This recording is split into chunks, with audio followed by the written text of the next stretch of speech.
Good morning. আসলে আরেকটি সকাল পেয়ে গেলাম আমরা।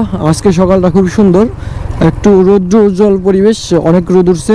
আর শীতের দিন যেহেতু এই রোদগুলো ভালো লাগে আমার না, প্রায় মানুষেরই ভালো লাগবে, কেননা শীতের দিনে ওই রোদটা উঠলে রোদটা একটু মিষ্টি রোদ হয়, আর মিষ্টি রোদ সবারই ভালো লাগে। মিষ্টি রোদের সময় যাচ্ছি অফিসে। সকাল এখন প্রায় 8:30 পেরে গেছে। তো অফিসে যাচ্ছি একটা পরিচিত রোড দিয়ে, আশুলিয়ার মাদবর বাড়ির এই রোডটা দিয়ে। তো অফিসে যাচ্ছি, দেখি কতক্ষণ লাগে। মানে হচ্ছে কি, এক একদিন জ্যাম পড়ে, এক একদিন পড়ে না। এই বাই রোডটুকু সমস্যা নাই, বাট হাইওয়েতে উঠলে পরে, আর হাইওয়েতে নামের হাইওয়ে মানে কাজ চলতেছে, তো খুবই বাজে অবস্থা। এই বাজে অবস্থা রোড দিয়ে প্রতিদিন যাতায়াত একটা চ্যালেঞ্জিং ব্যাপার বা একটা বিরক্তিকর ব্যাপারও বটে। তো যাই হোক, এই রাস্তায় অনেকগুলো স্পিড ব্রেকার, সেগুলো পার হয়ে আসলাম। এখন তো আমি, এই বাবা তোমার সাইকেলে কি জানি পড়ছে, এই যে বড় রাস্তায় উঠে গেলাম, কিন্তু পুরাটাই কেমন জানি আধ পাকা টাইপের, কাদা দিয়ে একদম মাখামাখি অবস্থা। কালকে ওই যে হালকা বৃষ্টি হয়েছে না, যার কারণে মাঝখান দিয়ে কাদা পানি কিছু নাই। কারণ কি জানেন, উপরে এই যে ইয়ে আছে না, এই রাস্তার যে কাজটা করছে, উপরে একটা ছাদের মতো পরিবেশ তৈরি হয়েছে, যার কারণে এখান দিয়ে কাদা নাই, বাট দুই সাইড দিয়ে কাদা পানি ভরপুর। হ্যাঁ, প্রতিদিন যেখান দিয়ে যাই, এই সামনে বটতলা গিয়ে বামে ঢুকি, বাট আজকে কি ঢুকা যাবে কিনা জানি না, কারণ এই রাস্তার কোনো ঠিক ঠিকানা নাই। একদিন এই পরিবেশে, আরেকদিন ওই পরিবেশ, হয়তো রাস্তার কাজে আজকে কাজ করতেছে, এমন হইতে পারে। তো তাও চেষ্টা করবো যেতে, দেখি কি হয়।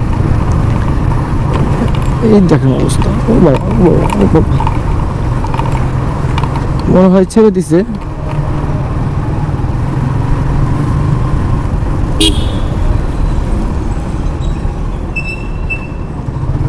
হ্যাঁ, ছেড়ে দিছে।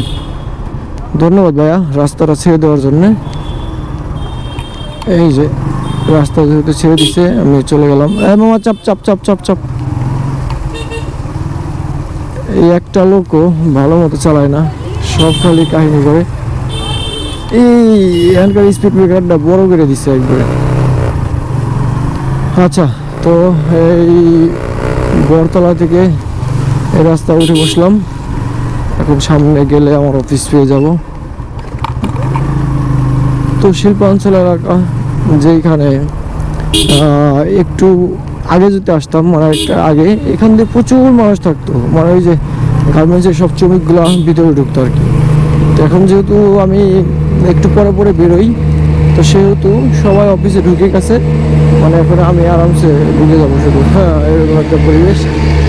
তো যাই হোক,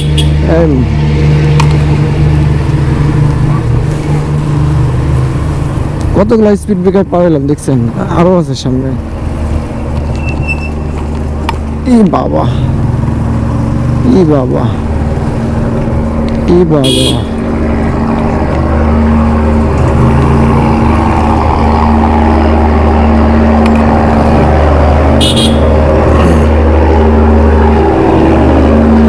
বিমান যাইতেছে নাকি বুঝলাম না, বিমানের মতো একটা আওয়াজ হইতেছে।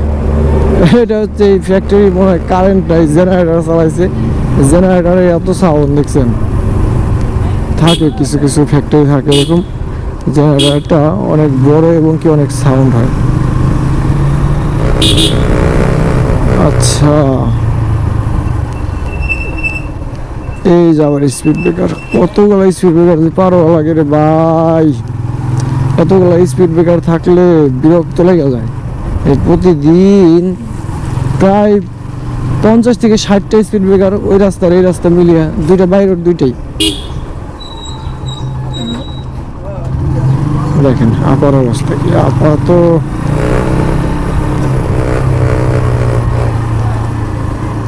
এই যে আরেকটা স্পিড ব্রেকার, এটা একটু বড় সাইজের। এই যে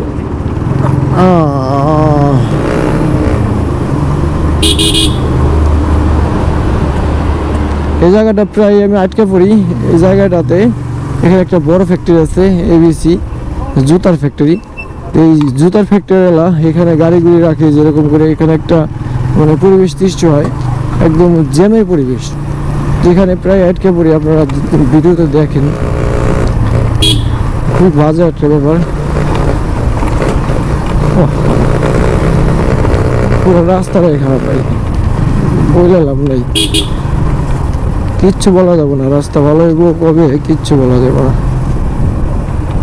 পুলিশ আজকে গ্যাঞ্জাম এক এলাকায়, গ্যাঞ্জামের সময় এই যে এই অক্টোবর নভেম্বর মাসে কিংবা ডিসেম্বর মাসে গ্যাঞ্জাম হয়।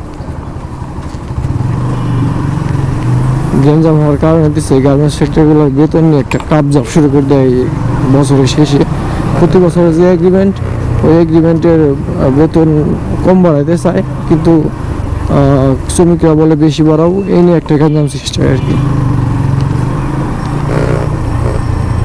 তো গ্যাঞ্জাম হইলে কি আমাদের কোনো সমস্যা নাই, তবে চলে আসলাম এখানে কাকার দোকান থেকে একটু চা খাবো, কাকার দোকান থেকে একটু চা খাই, তারপরে যাবো।